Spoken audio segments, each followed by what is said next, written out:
Palavra da Verdade, a exposição bíblica com Hernandes Dias Lopes.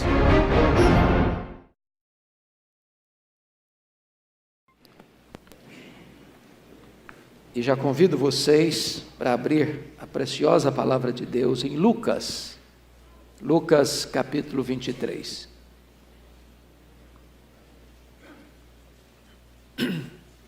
Neste mês de julho, o pastor Erival convocou a nossa igreja aqui para trazer pessoas para ouvir o Evangelho e anunciar a mensagem da salvação. E nós vamos ler esse texto, Lucas 23, a partir do verso 33.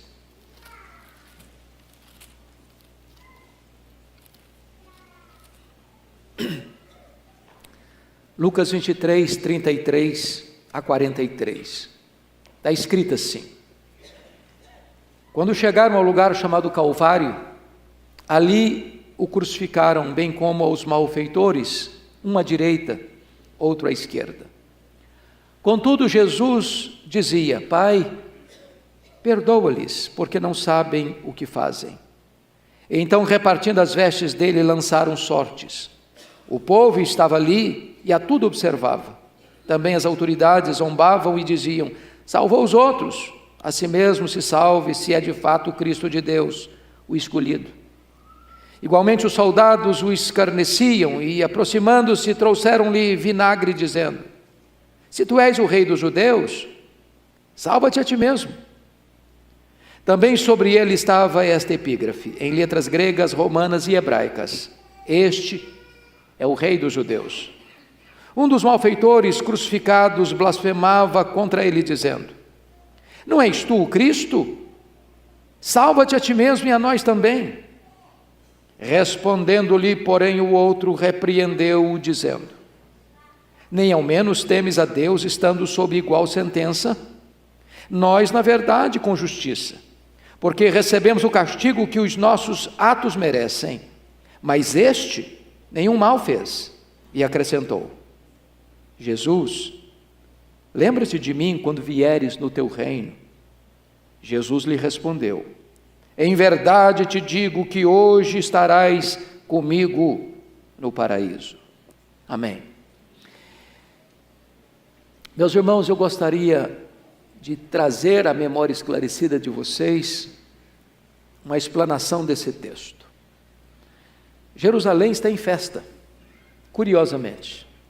A festa mais concorrida de Israel, a festa da Páscoa. Quando a cidade é sacudida com a notícia de que o Rabi da Galileia, aquele que operou milagres, aquele que arrastou multidões para ouvir os seus gloriosos ensinamentos, está preso.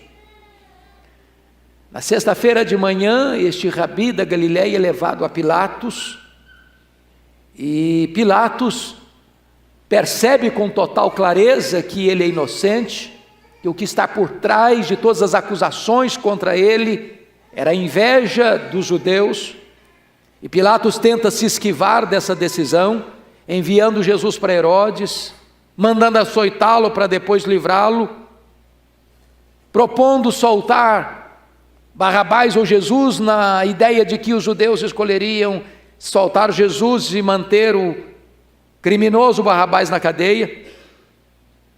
Finalmente, lavando as mãos, dizendo: eu estou livre do sangue deste inocente. E então, covardemente, contrariando a sua própria consciência, Pilatos entrega Jesus para ser crucificado. Acontece a jornada ao Calvário, a multidão espremida pelas ruas estreitas de Jerusalém, na Via Dolorosa, os soldados empurrando a Jesus, até que levaram Jesus para fora das muralhas, e ali, num local chamado Calvário, Gólgota, caveira, crucificam Jesus. Do lado direito, um malfeitor; do lado esquerdo, outro malfeitor. Jesus é crucificado entre dois ladrões. Jesus, na verdade, é o divisor dos homens, para mostrar uma coisa: ambos do lado direito e do lado esquerdo, estão perdidos, são malfeitores. Mas isso é um retrato do que vai acontecer na história da humanidade. De um lado tem um que se arrepende, do outro lado tem outro que se mantém rebelde e recalcitrante. Aqui do lado de cá tem um que, embora tenha vivido a vida toda à margem da lei, transgredindo a lei, ao ouvir Jesus, se arrepende e clama por misericórdia e é salvo. Aqui do outro lado tem outro que, vivendo também o arrepio da lei, mesmo vendo Jesus, escutando Jesus, mantém-se incrédulo e rebelde. Este aqui é salvo, este aqui está condenado eternamente. Então, eu gostaria de olhar para esse texto e ver aqui as 3 cruzes do Calvário. Primeiramente, vejamos a cruz do centro, a cruz da salvação. Está ali o Criador do universo, está ali o Senhor dos senhores, está ali o Rei dos reis. A pergunta é: por que ele foi crucificado, não do lado direito, não do lado esquerdo, mas na cruz do centro? Por quê? Porque na verdade Jesus Cristo é aquele que julga todos os homens.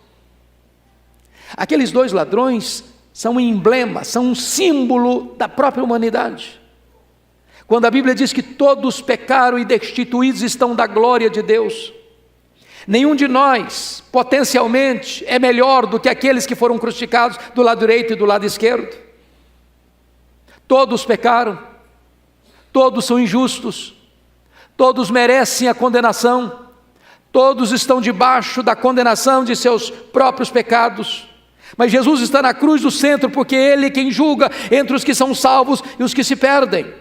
Ele está na cruz do centro, não porque é o maior pecador, de fato ele não tem pecado, mas Ele está na cruz do centro porque Ele assumiu o seu, o meu, o nosso pecado.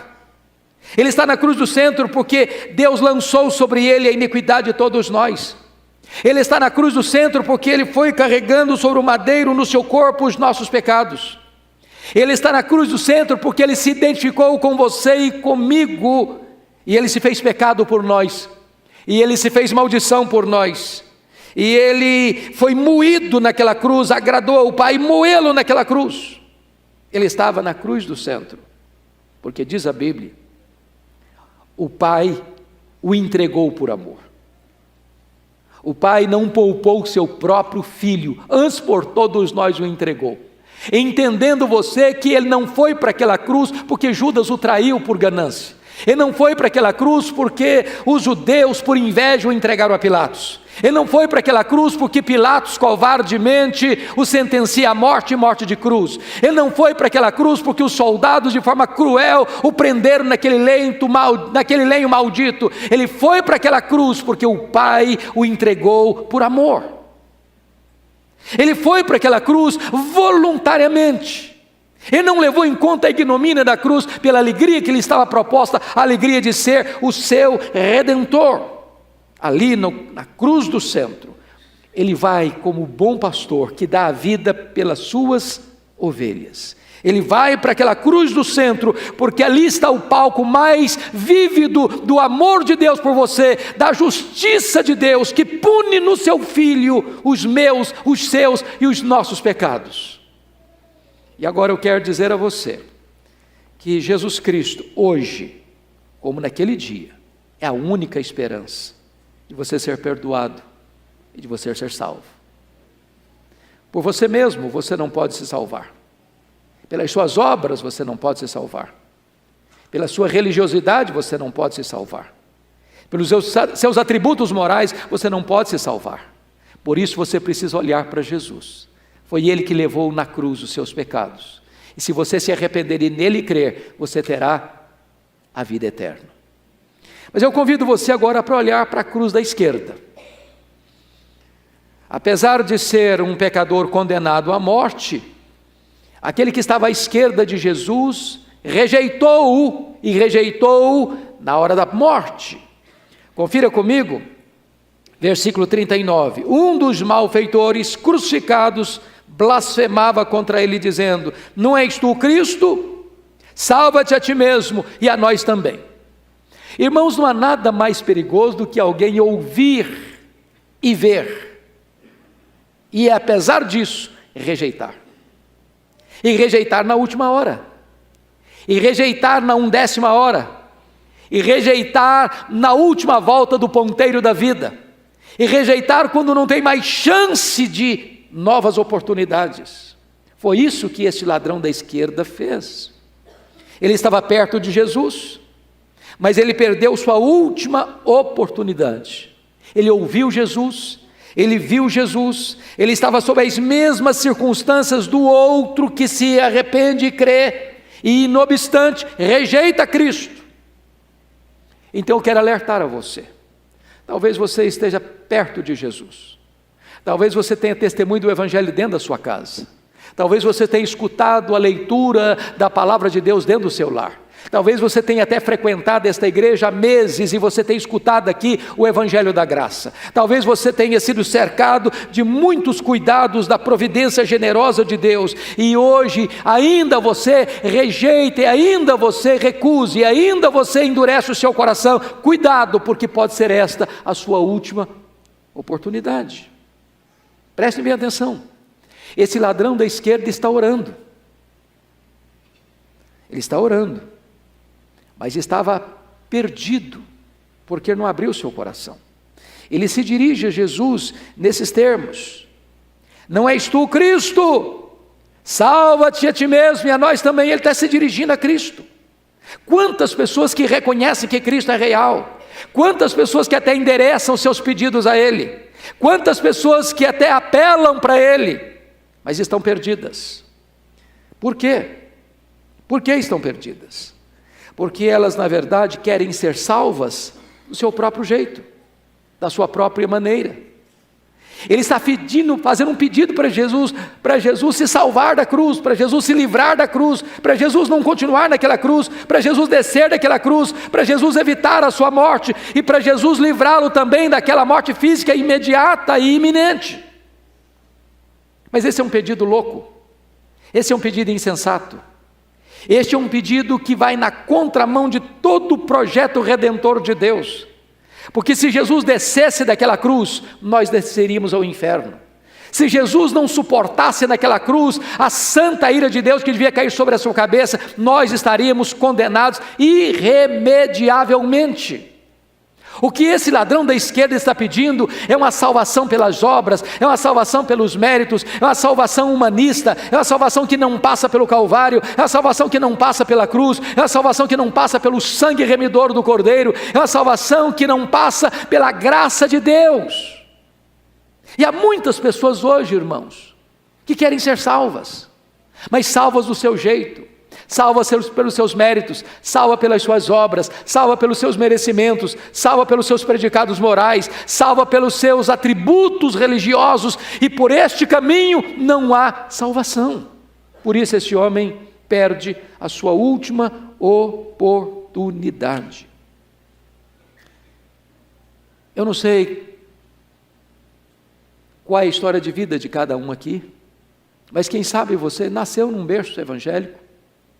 Quem sabe você cresceu numa igreja cristã, quem sabe você tem ouvido o Evangelho há anos, mas ainda você não se rendeu, você ainda não se arrependeu, você ainda não entregou o seu coração para Jesus, você ainda está centrado em você mesmo, querendo a salvação do seu jeito, do seu modo. Eu alerto a você, cuidado com isso, porque como aquele homem rejeitou o Evangelho na última hora e morreu sem salvação, hoje Deus está lhe dando mais uma chance, mais uma oportunidade. O futuro não pertence a você, o futuro está nas mãos de Deus. Hoje é o dia de você se arrepender e crer. Mas eu quero olhar com você agora a cruz do lado direito, e você nota que esta cruz representa a aceitação. Enquanto aquela outra representou a rejeição, esta representa a aceitação. Este homem da direita estava também condenado. Se você ler Mateus, no relato de Mateus, quando ambos são crucificados, os dois estão blasfemando. Agora preste atenção, o que é que mudou no coração, na vida deste ladrão que está crucificado ao lado direito de Jesus? Se na hora que ele foi crucificado, ele também blasfema.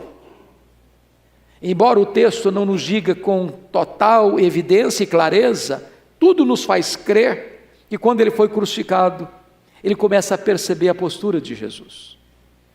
E qual foi a primeira palavra de Jesus na cruz? Enquanto as pessoas que o crucificaram estavam ali zombando e escarnecendo de Jesus, meneando a cabeça, Jesus se dirige ao Pai e diz: Pai, perdoa-lhes, porque não sabem o que fazem. Isso mexeu com aquele homem. Como é que Jesus está sendo golpeado, maltratado, zombado, escarnecido, cuspido, e em vez de ter ódio no coração, está orando por essas pessoas, atenuando a culpa delas? Eles não sabem o que fazem. Ele não pode ser igual a mim, ele tem que ser diferente. De fato ele deve ser o Messias, de fato ele deve ser o Senhor, de fato ele deve ser o Redentor, e isso mexeu com as estruturas dele, isso tocou o seu coração. E eu quero dizer, o que aconteceu com esse moço para então ele ser salvo? Primeira coisa, olha o verso 40 comigo: ele temeu a Deus.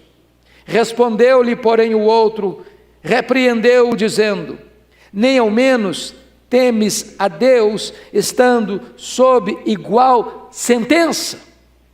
Não há salvação, meus irmãos, sem temor a Deus. Enquanto você não reconhecer que Deus é Deus, e você é homem, você é mulher, você é pecador, você é pecadora, não há esperança para a sua vida. Enquanto você achar que você tem direitos a reivindicar, enquanto você pensar que você tem méritos a oferecer, enquanto você pensar que na balança de Deus as suas boas obras vai pesar mais para dar a você o direito da vida eterna, não há chance de salvação para a sua vida. Você precisa temer a Deus, você precisa se humilhar debaixo da poderosa mão de Deus. Foi o que esse homem fez. Veja mais, ele reconheceu que é pecador. Olha o verso 41 comigo: nós, na verdade, com justiça, porque recebemos o castigo que os nossos atos merecem. Esse moço é salvo, esse ladrão da direita é salvo, não só porque ele teve temor a Deus, mas em segundo lugar porque ele reconheceu que estava ali, não por injustiça humana, mas porque ele violou a lei, porque ele andou na transgressão, porque ele fez aquilo que era mal aos olhos de Deus e aos olhos dos homens, que ele de fato era pecador e estava recebendo a morte como punição merecida de seus pecados. Se você for condenado pelos seus pecados, Deus não está sendo injusto, porque o salário do pecado é a morte. Terceiro, por que esse homem então encontra a salvação? Primeiro, porque temeu a Deus. Segundo, porque se reconheceu pecador. Terceiro, porque reconheceu que Jesus era inocente. Olha comigo o verso 41, a parte B: mas este nenhum mal fez. Ora, no Império Romano, a pena de morte mais horrível era a crucificação. E a crucificação era destinada aos criminosos mais horrendos, àqueles que eram execráveis na sociedade. E aquele homem está crucificado e diz: não, eu estou crucificado aqui porque eu mereço estar aqui, eu pequei, eu errei, eu transgredi, a minha vida não foi certa, eu vivi à margem da lei, eu fui um transtorno para a sociedade, eu vivi de uma maneira irregular. Mas este aqui, que está na cruz do centro, ele não fez mal nenhum, ele não está aqui por causa dos seus próprios pecados, ele está aqui porque está assumindo o nosso lugar. A não ser que você reconheça que Cristo foi para aquela cruz pelos seus pecados, não há esperança de salvação para a sua vida. A não ser que você reconheça que Ele é o Cordeiro de Deus, que morreu pelos seus pecados, para tirar os seus pecados, não há esperança de salvação para a sua vida. Mas mais, quarto lugar, ele reconheceu que Jesus é o Rei da Glória. Rei da Glória, olha comigo, versículo 42. E acrescentou: Jesus, lembra-te de mim quando vieres no teu reino. Notem vocês que ele está olhando para frente, para o futuro, para um reino futuro, para um reino de glória. Ele está reconhecendo que agora é o reino da graça, mas quando Jesus vier, ele virá para estabelecer o seu reino de glória, de poder, de majestade. Ele reconhece que aquele que está ali do lado da cruz não é um ser humano comum. Ele reconhece que ele vai morrer, mas ele vai vencer a morte e ele vai voltar gloriosamente para estabelecer o seu reino de glória. Ele reconhece que Jesus é o Rei da glória. Ele reconhece mais. Quinto lugar, por que ele foi salvo? Olha comigo o verso 42.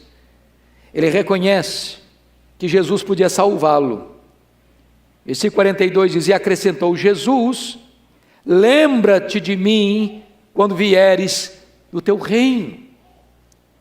Ele olha para Jesus na última hora da vida, na última volta do ponteiro da existência, e reconhece que Jesus pode salvá-lo, que Jesus pode libertá-lo de uma condenação eterna. Ele não está pedindo para não morrer naquela cruz, ele sabe que ele vai morrer, ele está crucificado, ele sabe que Jesus vai morrer naquela cruz, ele está pedindo algo que transcende esta vida, que transcende ao percurso do berço à sepultura. Ele está pedindo para Jesus para se lembrar dele no reino eterno, ele está pedindo salvação para a sua vida.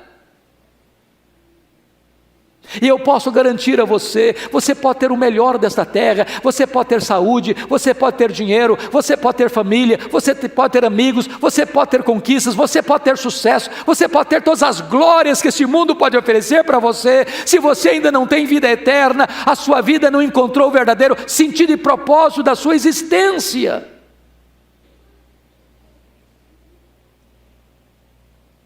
Mas em último lugar, quinto lugar, ele volta-se para Jesus arrependido. Olha o verso 42, e acrescentou: Jesus, lembra-te de mim quando vieres no teu reino.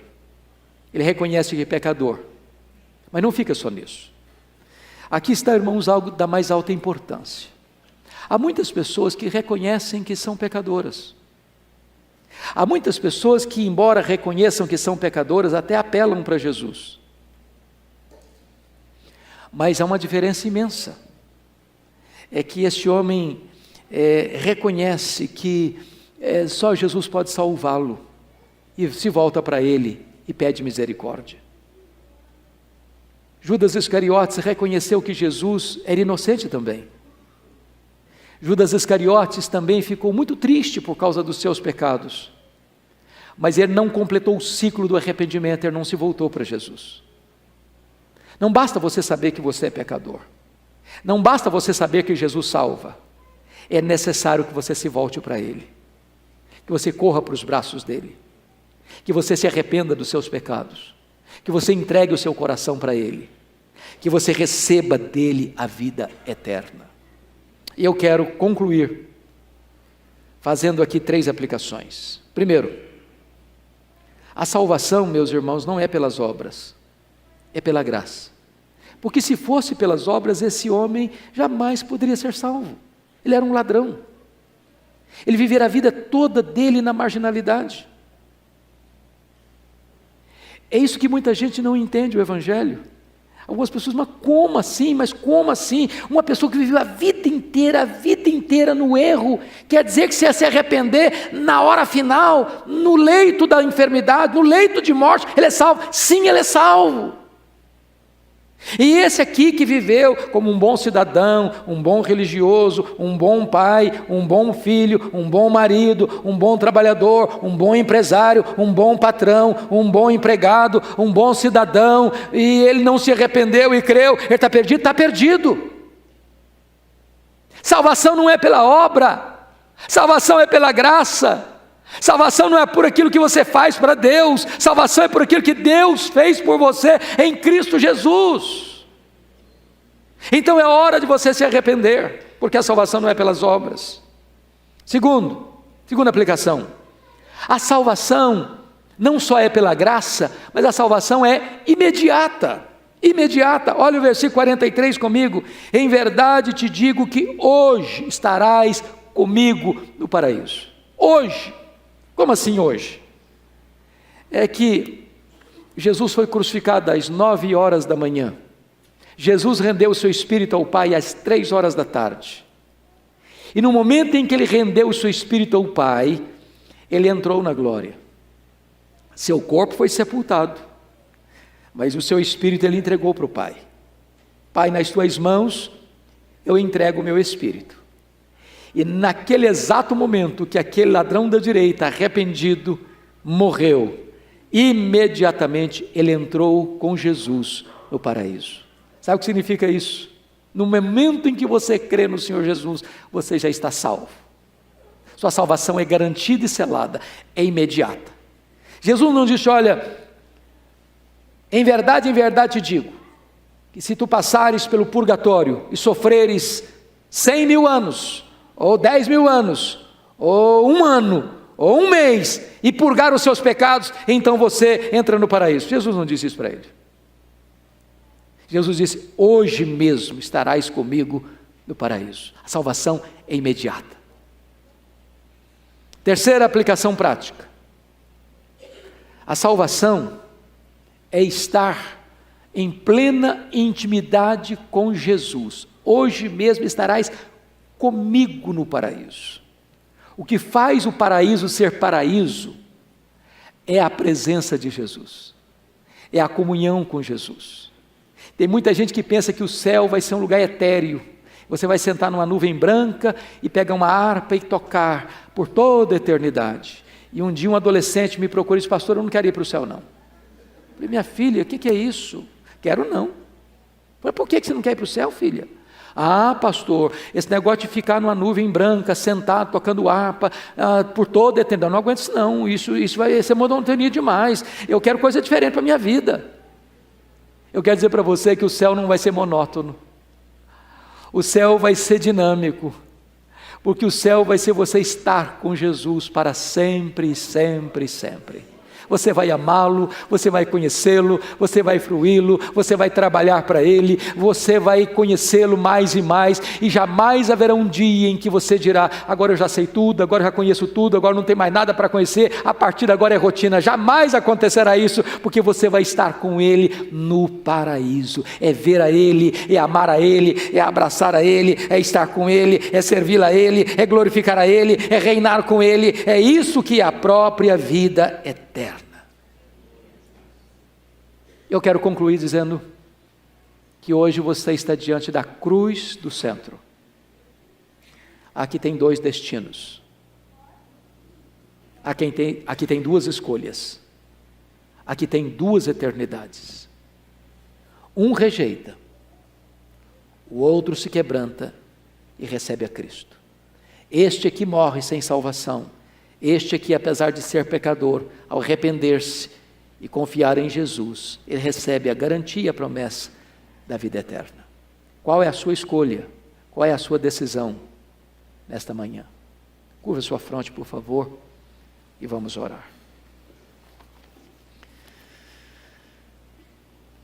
Ó Deus, nós acabamos de ouvir a exposição da Tua Palavra, e nós te pedimos que nesta manhã o Teu Espírito, que sonda mentes e corações, possa tocar em cada pessoa que veio aqui hoje, nesta casa, e aqueles que estão nos assistindo pela internet, para que reconheçam que são pecadores, que não podem salvar a si mesmas, que não podem confiar nas suas obras, nem na sua religiosidade para serem salvas, mas que agora mesmo o Espírito Santo, que nos convence do pecado, da justiça e do juízo, possa convencer estes corações, para reconhecerem que não podem alcançar a vida eterna pelos seus próprios méritos, e que possam olhar para Cristo, e que possam reconhecer que Ele é inocente, que Ele morreu pelos nossos pecados, mas que Ele é o Rei da glória e vai voltar em glória e majestade, e que possam confiar nele para receber dele a vida eterna.